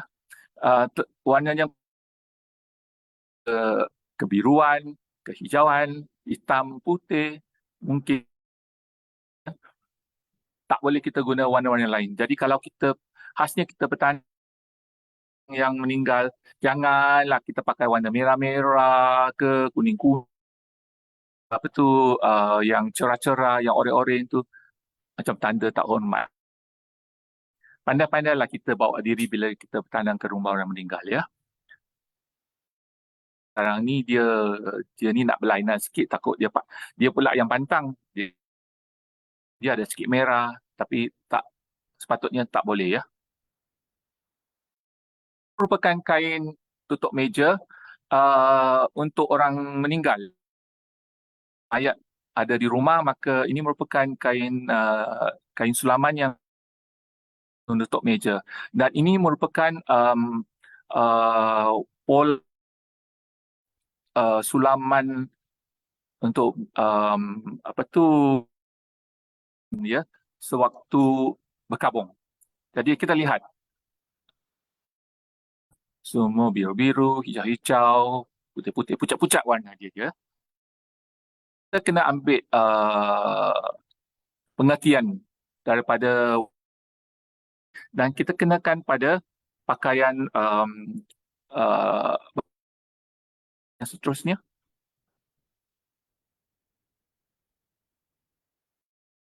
Di sini merupakan warna-warna yang digunakan dalam masa mula daripada yang belah kiri ya, yang paling berat sampai yang orang kata untuk nak habis ya. Yang berat tu warna tak ada krosang semua ya. Dan biasa mungkin sehari atau sampai setahun tu kita boleh kenakan pola hitam putih. Dan bila sebab dulu 3 tahun ya, jadi ada warna untuk tunjukkan tahap. Jadi yang warna biru tu untuk tahun kedua ya, dan ketiga ya. Dan bila nak berubah tu kadang-kadang ada juga sikit tu optional lah ya. Tapi pola yang sah, yang 4 dari bahagian kiri ya. Jadi kalau orang yang meninggal, maka kita kenakan perhiasan perak dan mutiara ya. Tak boleh kita pakai orang kata emas ke belian ke, orang kata ni tak, orang kata raja lah, kita tak pandai tak tahu beradat ya. Maka kita lihat gambar seterusnya, maka aksesori yang kita harus kenakan mestilah lebih pada keputihan ya. Perak dan mutiara itu melambangkan air mata ya. Jadi ada set perhiasan khasnya untuk bertandang ke rumah orang meninggal atau juga pada tahap berkabung lepas tahun ya. Jadi kalau kita nak pakai sekarang ke fashion pun janganlah kita pakai yang macam perak dengan mutiara ni ke majlis perkahwinan ya. Itu betul orang kata tak tahulah adat dia. Jadi kita tengok tempat ya, tempat dan keadaan. Jadi khasnya kita, kenapa saya bagi tahu ya, kebaya putih itu kita hanya gunakan waktu berkabung dan bukan untuk pakaian biasa-biasa saja. Mungkin kita pernah lihat ya, kaum nyonya ni gunakan yang hitam putih ni atau kebaya yang pola berkabung ni semasa mereka pergi ke mungkin Good Friday di mana di gereja Katolik tu mereka raikan uh, kematian ya, kemangkatan Jesus ya, untuk berkabung kematian ya. Jadi itu kan satu-satunya tempat di mana mereka boleh berkebaya berkebaya tuah waktu berkabung atau bertandang ke rumah orang meninggal. Baik, satu lagi pantun. Kebaya mama sayang kalau kena pakai. Barang lama cantik di hati, lalu fashion pun tukar. Kita kena ingat ya, um, ya bila orang meninggal tu dia masuk peti dan kadang-kadang masa zaman sekarang ni bakar mayat tak tanam lagi. Jadi barang lama ni kadang-kadang kita ingat ya, barang lama yang sungguh cantik di hati ni, tapi kita tak boleh ni benda ni mesti bertahan ya, sebab bila fashion berubah maka kita rasa kita sanjungi, kita faham pola pola itisas ya daripada cara pemakaian ni, dan uh, kita gunakan ya dalam apa-apa yang kita buat atau tu dalam masa kini ya. Jadi orang kata tahu beradat dan seterusnya angkat ke UNESCO ya. Jadi ini kebaya ciptaan Ang Eng ya, 5 negara bersatu membawa kebaya ke ya, dia punya biku-biku tu ada perkataan UNESCO di sana. Dan ini merupakan pantun yang terakhir. Segera masa dah singkat. Kebaya lawa untuk beraya. 5 sampai UNESCO julang kebaya. Dengan itu, sekianlah perkongsian saya mengenai kebaya nyonya. Semua dapatlah sikit pengetahuannya mengenai kebaya nyonya ni. Okey, baiklah. Nah, terima kasih lagi sekali ya kepada Jabatan Muzium Tekstil Negara buat jemputan saya untuk berkongsi. Okey, baiklah.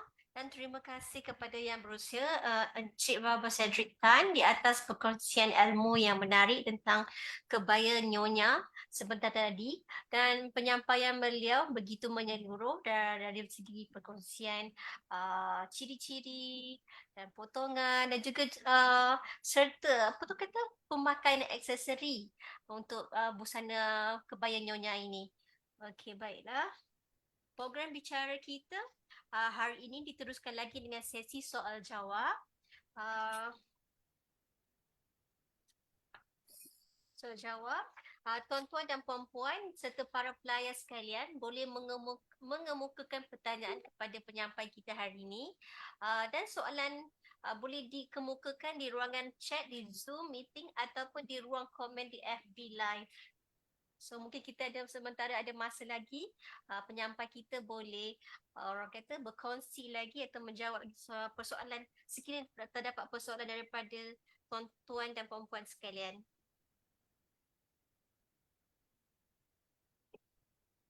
Okey. Okey, Cik Cedric.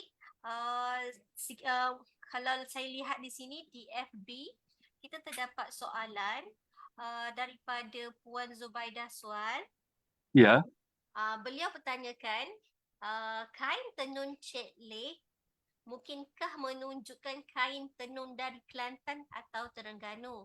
Bahasa yang cantik digunakan oleh Nyonya ketika itu penenun dari pantai timur Cik Leh. Oh, mungkin ini perkongsian daripada beliau jugalah kot, daripada Puan Zubaidah Sual.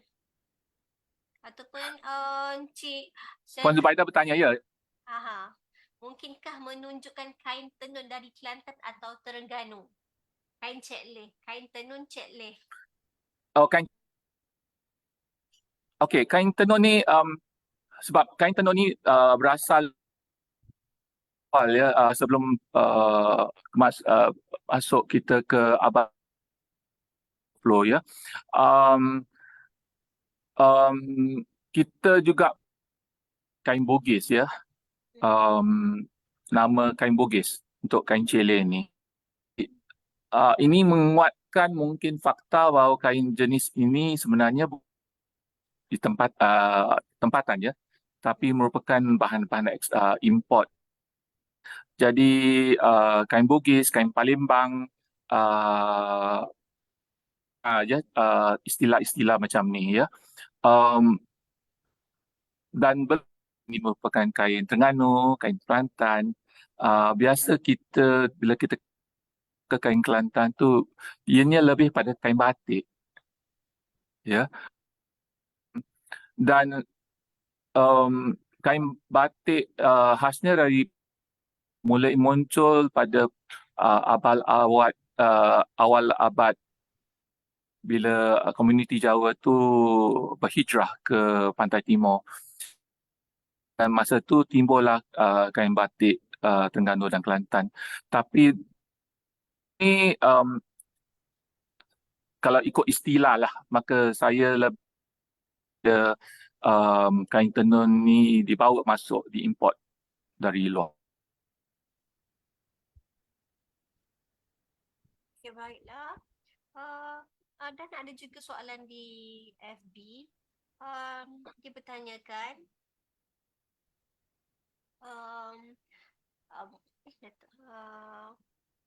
apa bezanya kebaya Baba Nyonya ini dengan kebaya Indonesia?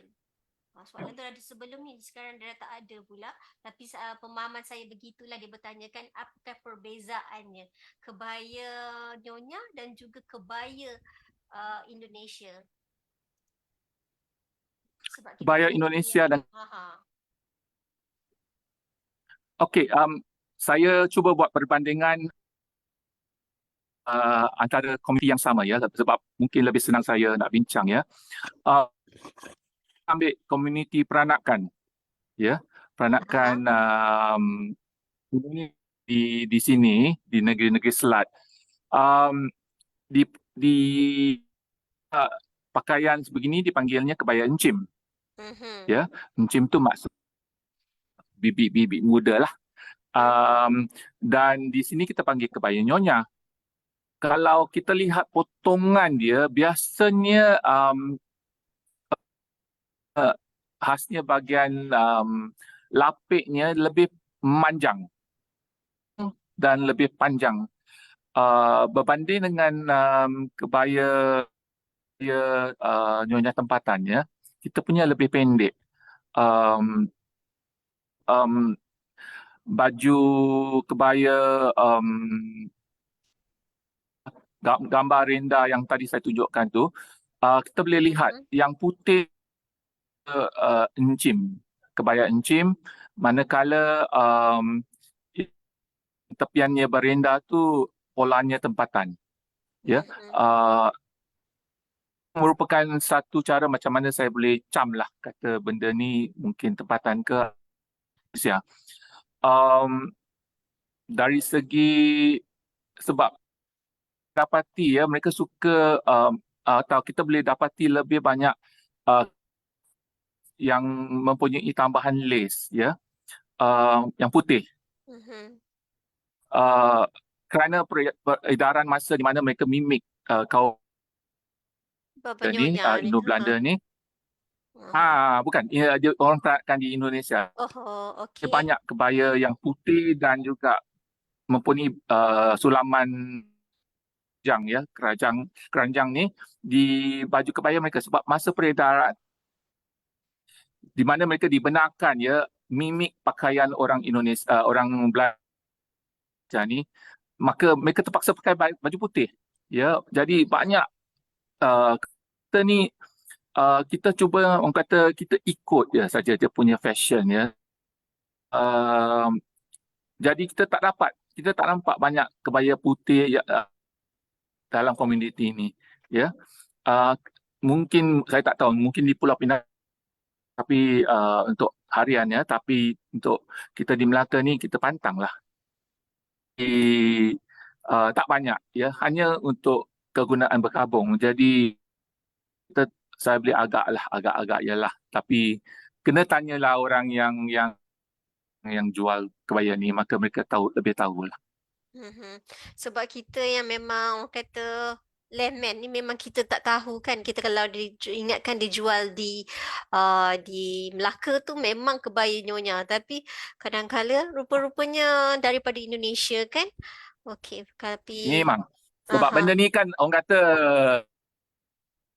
ni sempadan ni terbuka kan. Jadi pergi balik Mhm. senang kan. Jadi apa? Mhm. Sebab di Sarawak juga Jadi kita cik. kena tanya lah. Aha. Kita tanya Hmm. bila kita nak beli kan, kita kena. Mhm. Sebab kadang-kadang ni Cik Cedric yang penjual tu orang kata mereka jual atas dasar fashion saja kan?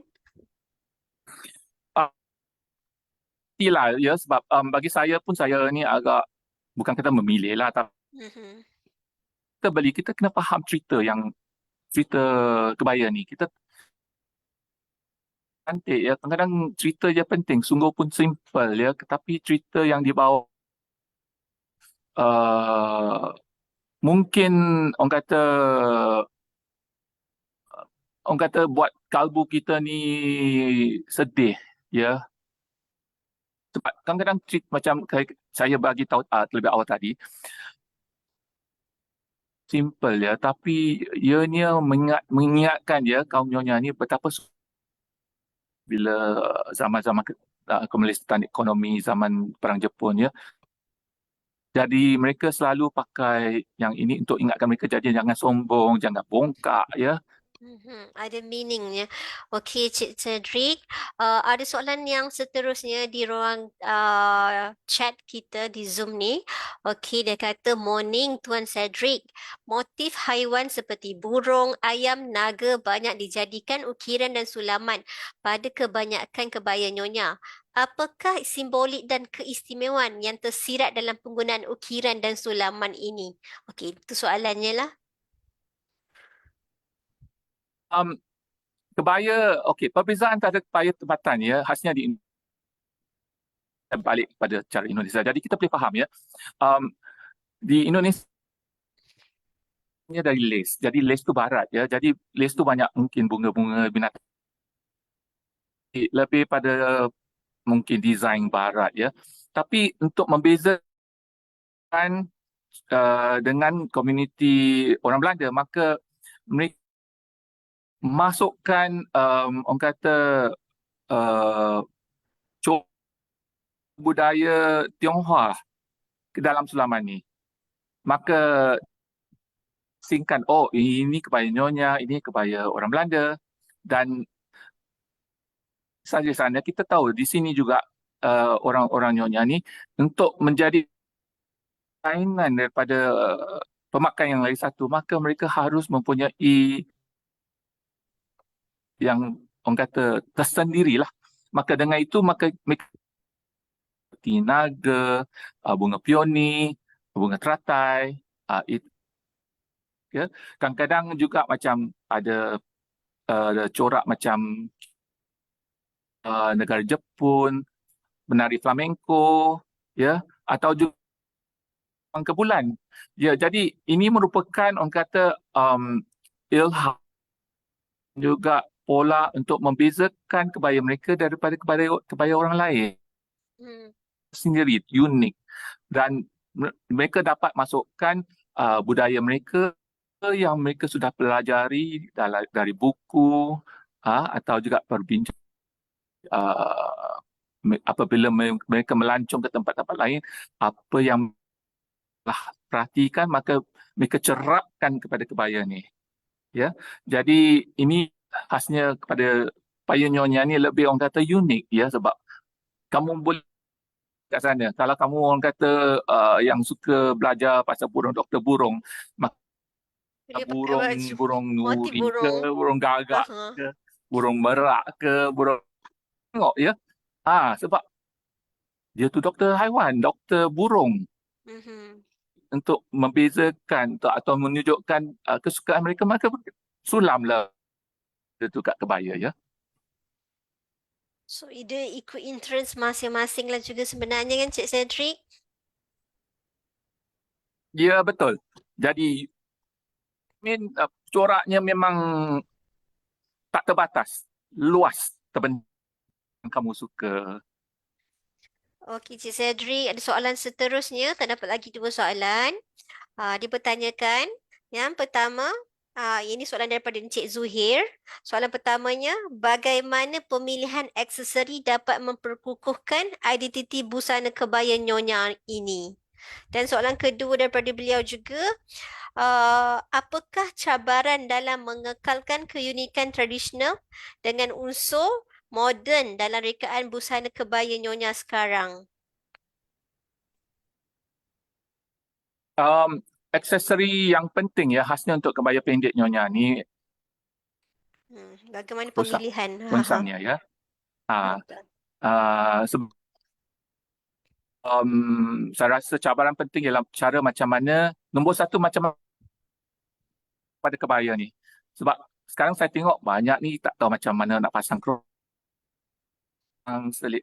Tapi dah kenakan nak butang dah tak cantik baju tu dah. Khasnya kalau Hmm. kebaya beribu ringgit kan. Kalau pasang nak butang dah rosak kebaya tu. Mhm. Uh, Pandai belajar cucuk kerosang. Nombor dua,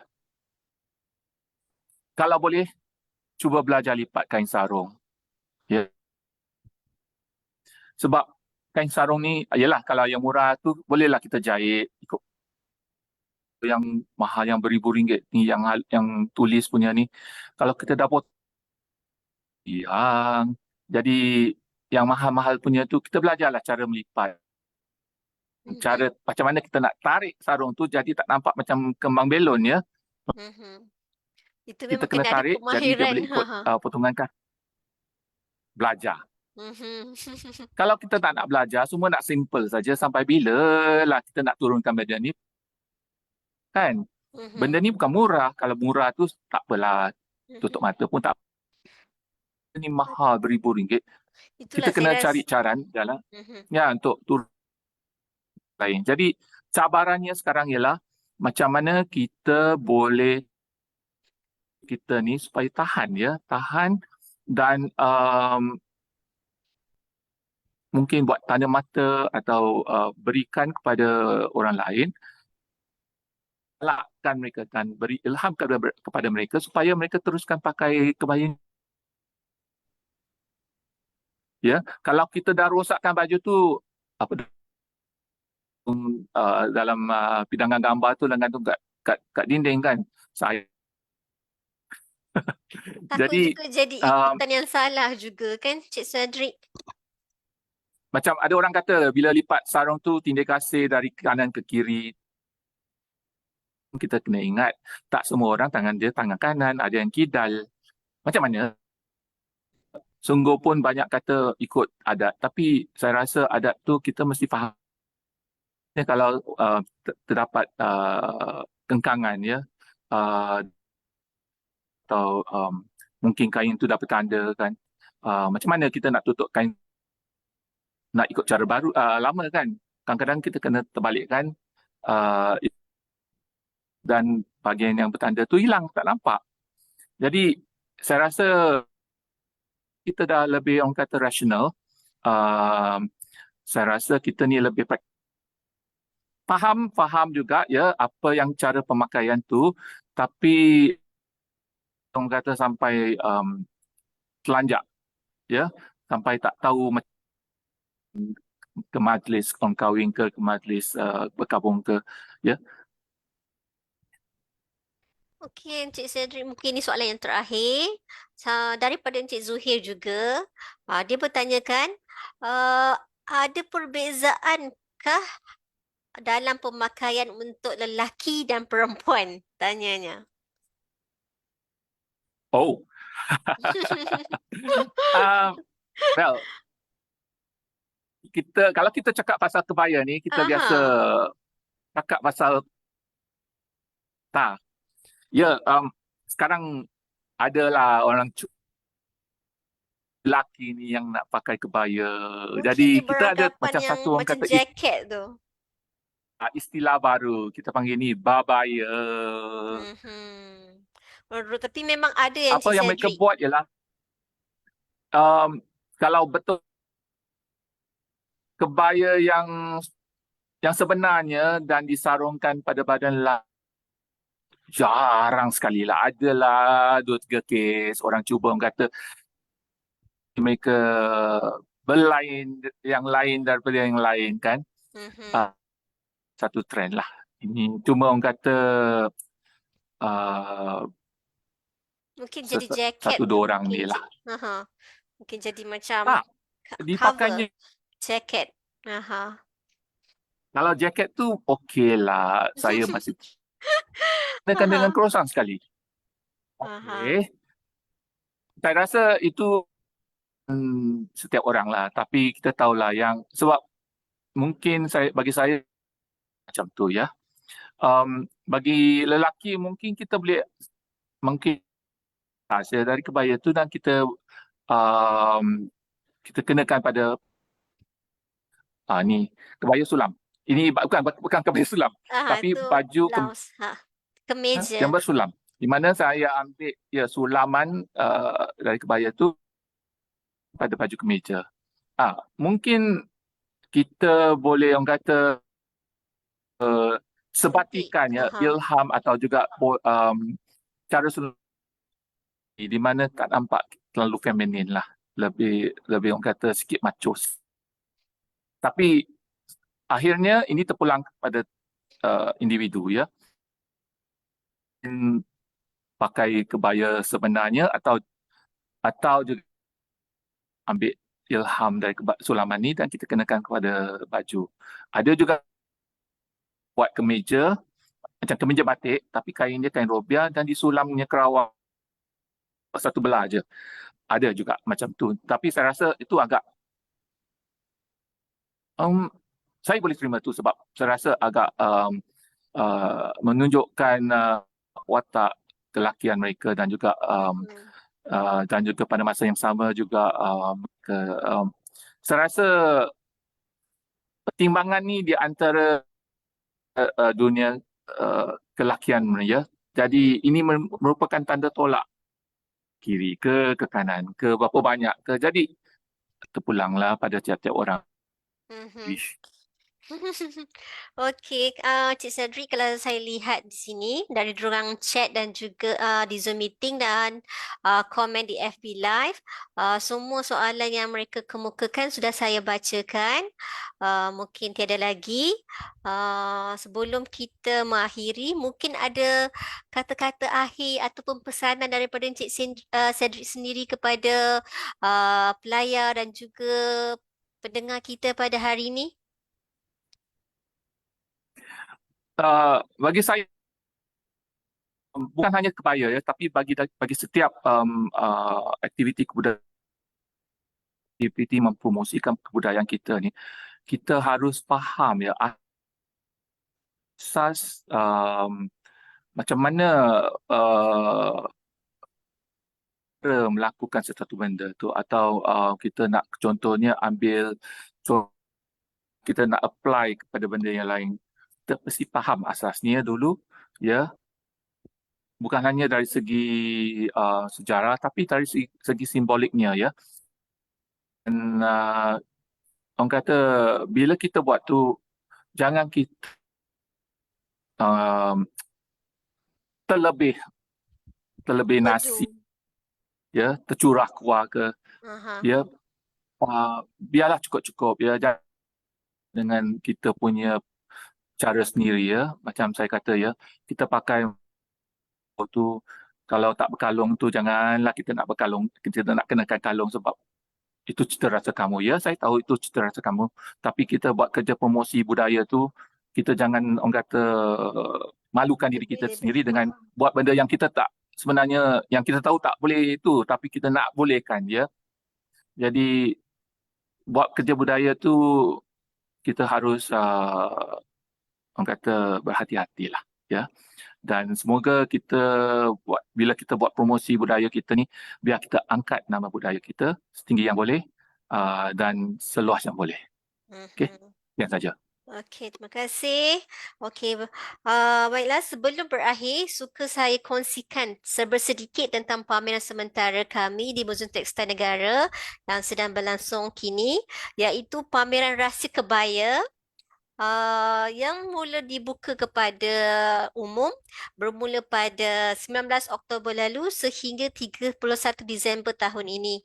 Jadi jangan lepaskan peluang untuk melawat pameran kami ini bagi melihat sendiri peragaan koleksi baju kebaya yang sebahagian besarnya milik Jabatan Muzium Malaysia dan rakan-rakan kerjasama pameran ini. Dalam pameran ini juga turut diperagakan koleksi peribadi kebaya Selangor milik Duli Yang Maha Mulia Tengku Permaisuri Selangor, kebaya Perlis koleksi peribadi Duli Yang Maha Mulia Tunku Raja Puan Muda Perlis, kebaya Labuh milik Duli Yang Maha Mulia Almarhumah Tunku Ampuan Najihah, Yang Mulia Yang Maha Mulia Tengku Anis dan Cik Majalara. Dan untuk makluman semua juga, koleksi daripada Encik Cedric sendiri juga ada dipamerkan dalam pameran kami ni juga. Okey. Okey, pameran ni juga disemarakkan lagi dengan penganjuran beberapa program dan aktiviti sepanjang pameran berlangsung. Antaranya salah satunya adalah program bicara yang kita telah adakan pada minggu hal lepas dan juga pada hari ini, iaitu program bicara muzium yang diadakan secara atas talian dan dua telah kita laksanakan, tinggal lagi satu yang insya-Allah kita akan adakan pada bulan hadapan. Aha. Dan selain itu juga terdapat juga program sisipan seperti ronggeng kebaya perpaduan. Ini juga telah kami laksanakan, dan juga DIY kitchen kebaya, DIY kerosan kebaya dan mereka corak busana kebaya. Jadi mohon orang kata tuan-tuan dan puan-puan dan pelayar sekalian untuk sentiasa orang kata mengikuti perkembangan ataupun uh, berita terbaru ataupun aktiviti terbaru yang akan dilaksanakan di Muzium Tekstil melalui kami punya social media. Okey. Uh, Sebagai penutup, ya Alhamdulillah, program bicara muzium pada hari ini telah sampai ke penghujung. Sepanjang program ini, banyak ilmu, pandangan dan panduan telah kita perolehi daripada penyampai kita pada hari ini. Semoga perkongsian ilmu dan pengalaman ini dapat dimanfaatkan sebaik-baiknya oleh para peserta semua. Okey, saya mewakili Jawatankuasa Urus Setia Program Bicara Muzium Tekstil Negara merakamkan ucapan berbanyak terima kasih kepada penyampai yang berusaha Encik Cedric Tan hari ini kerana sudi berkongsi ilmu dan pengalaman yang boleh menyuntik kesedaran akan kepentingan mengangkat, memelihara dan melestarikan kepelbagaian dan keindahan seni tekstil yang ada di tanah air kita. Okey, tidak lupa juga saya mengucapkan terima kasih kepada semua peserta dapat meluangkan masa bersama dalam program pada hari ini. Semoga kita sama-sama memperolehi ilmu yang diberkati. Saya dan urus setia yang lain ingin memohon maaf sekiranya terdapat sebarang kesilapan sepanjang kami mengendalikan program bicara ini. Sehingga kita berjumpa lagi di dalam program lain Anjuran Muzium Tekstil Negara, Jabatan Muzium Malaysia pada masa akan datang. Dan insya-Allah kita berjumpa lagi dalam program bicara Muzium Anjuran Muzium Tekstil Negara pada tahun hadapan pula secara atas talian. Untuk mendapatkan info terkini mengenai Muzium Tekstil Negara, sila ikuti kami di laman media sosial rasmi di FB, di akaun TikTok Muzium Tekstil Negara. Sekian daripada saya. Wabillahi taufiq hidayah. Assalamualaikum warahmatullahi. Terima kasih Cik Cedric. Terima kasih semua. Sama-sama. Okey.